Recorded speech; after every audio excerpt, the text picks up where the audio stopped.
ओम नमो भगिलेशाय नमशिवाय साम्राय हरे परमात्मने प्रणतक्लेशनाशाय கோகிலேஷாய தே நமஹ.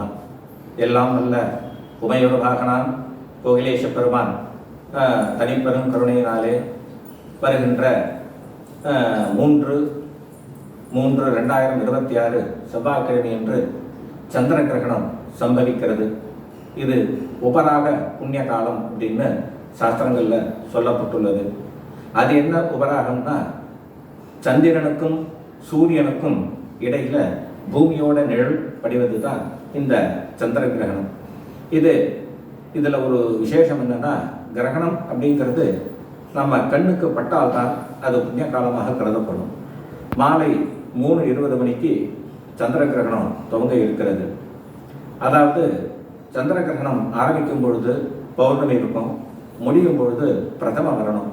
அதே போல சூரிய கிரகணம் வரும்பொழுது அமாவாசையில் சூரிய கிரகணம் ஆரம்பித்து பிரதமையில் அந்த சூரிய கிரகணம் முடியணும். இதுதான் கிரகணம் முடிவோட லட்சணம். அப்படியாக மாலை 3:20 சந்திர கிரகணம் துவங்கி மாலை 6:47 அந்த கிரகணம் முடிவடைகிறது. இதில் சந்திரோதயம் அப்படிங்கிறது எப்படின்னா, 6:12 சந்திரோதயம் ஏற்படுகிறது. ஆகையினால 6:15 மேலே தான் சந்திரன் நம் கண்ணுக்கு தெரியும். அப்பொழுது தான் இந்த கிரகணமும் நம்ம கண்ணுக்கு தெரியும். அந்த நேரத்தில் மட்டும்தான் புண்ணிய காலமாக அனுஷ்டிக்கணும்ட்டு நமது சாஸ்திர நியதி. அதாவது மாலை 6:15 மேலே 6:47 காலத்தில் தான் அந்த உபராக புண்ணிய காலம் வருகிறது. அந்த நேரத்தில் தான் தர்ப்பணம், ஜபம் முதலான புண்ணிய காலத்துக்குரிய செயல்களை தான் செய்யணும். அடுத்ததாக இந்த உபராக புண்ணிய காலம்னா என்ன, ஏன் ஏற்படுறது, இதை பற்றி பல பேர் பலவிதமாக விமர்சனம் பண்ணுறார். பகுத்தறிவு அப்படிங்கிற பேரில் இதை எள்ளி நகையாடின்னு இருக்கா. அதாவது பாம்பு கவருது, தேல் கவருது அப்படின்னு தேவையில்லாத ஒரு வசனங்களெல்லாம், தேவையற்ற வசனங்களையெல்லாம் இங்கே பயன்படுத்தி நம்ம ஹிந்து தர்மத்தை, சனாதன தர்மத்தை ஒரு கிரிட்டிசைஸ் பண்ணுற மாதிரி பேச ஆரம்பிச்சிருக்காங்க. முன்னாலே பகுத்தறிவு என்னென்னா, பகுத்தறிந்து ஆராய்தல்.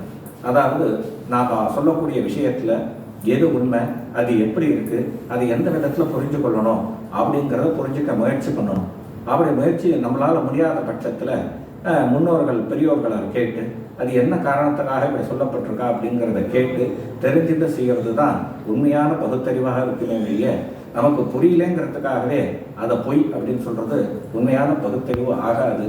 முக்கியமாக இதில் என்னன்னா, இந்த கிரகணம் எத்தனை மணிக்கு, எந்த நாள், எந்த நிமிஷத்துக்கு ஆரம்பித்து எந்த நிமிஷத்துக்கு முடியும் அப்படிங்கிறத எந்த விதமான உபகரணங்களும் இல்லை, உதவியும் இல்லாமல் நம் முன்னோர்கள் தான் முன்பே கணித்து வச்சிருக்காங்க. அதைப்படி பஞ்சாங்கத்தில் போடுவார். அதை பார்த்து தான் நாமளே தெரிஞ்சுக்கிறோம். இந்த அளவுக்கு மகா ஞானிகள்லாம் ஒரு தவறான விஷயத்தை நமக்கு சொல்ல மாட்டாங்க. இந்த பூமி உருண்டை அப்படிங்கிறத கலீலியோ கண்டுபிடிப்பதற்கு முன்பாகவே பூமியை அண்டம்னும் பூகோளம் அப்படின்னும் பல விஷயங்கள்ல நமக்கு தெரியப்படுத்தியிருக்காங்க.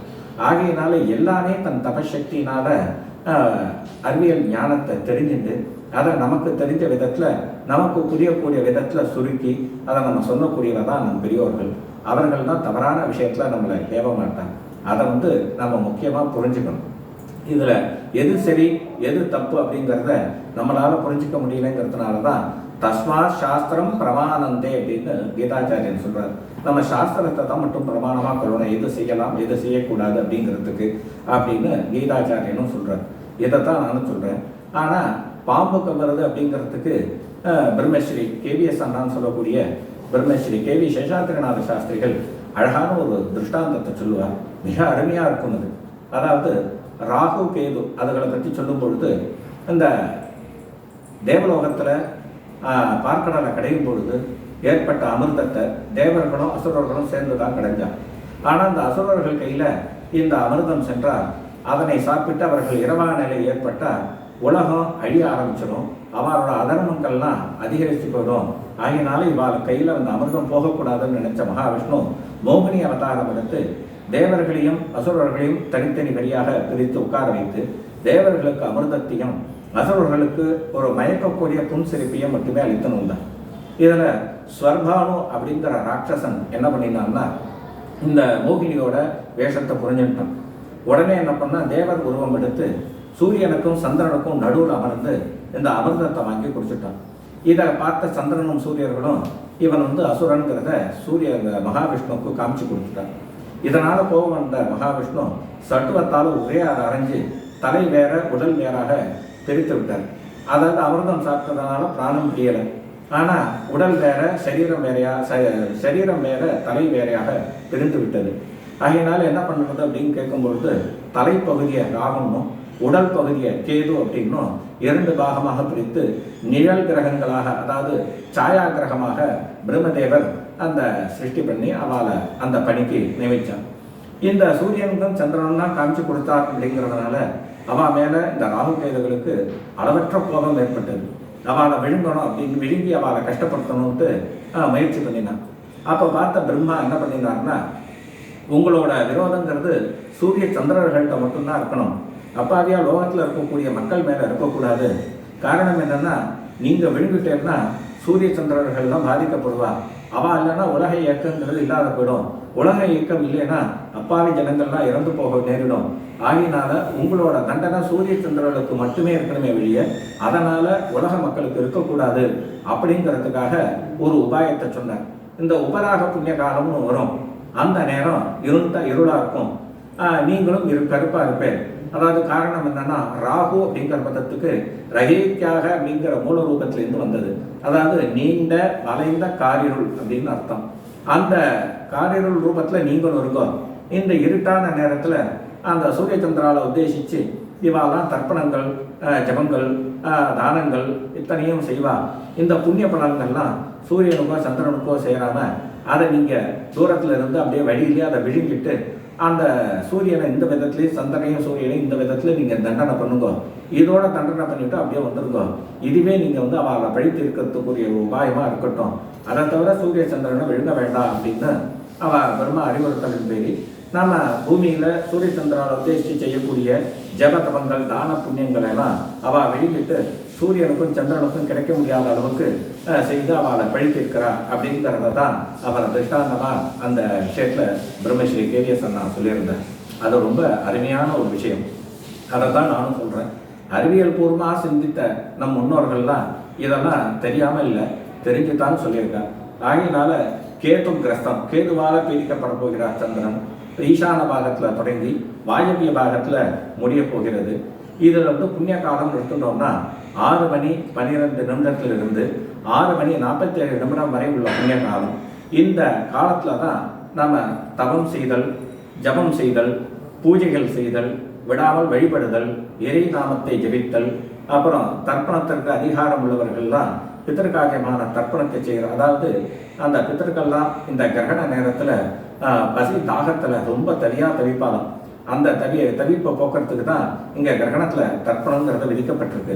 பொதுவாக இன்னொரு முக்கியமான ஒரு விஷயத்தை நாம் தெரிஞ்சுக்கணும். ஒரு தீண்டல், அதாவது பிறப்பு இறப்பு தீண்டல் ஏற்பட்டுருக்குன்னா சிராத்தம், அமாவாசை, தர்ப்பணம் முதலான காரியங்கள்லாம் எதுவுமே நாம் செய்யறதில்லை. தீண்டல்னால அதெல்லாம் தடைப்பட்டுடும். ஆனால் உபராக புண்ணிய காலம்னு சொல்லக்கூடிய கிரகண காலம் ஆரம்பித்ததுலேருந்து முடிகிற வரைக்கும் எந்த விதமான தீண்டலும் தற்கால சுத்திங்கிற நியமப்படி எந்த தீண்டலும் நம்மளை அண்டாது.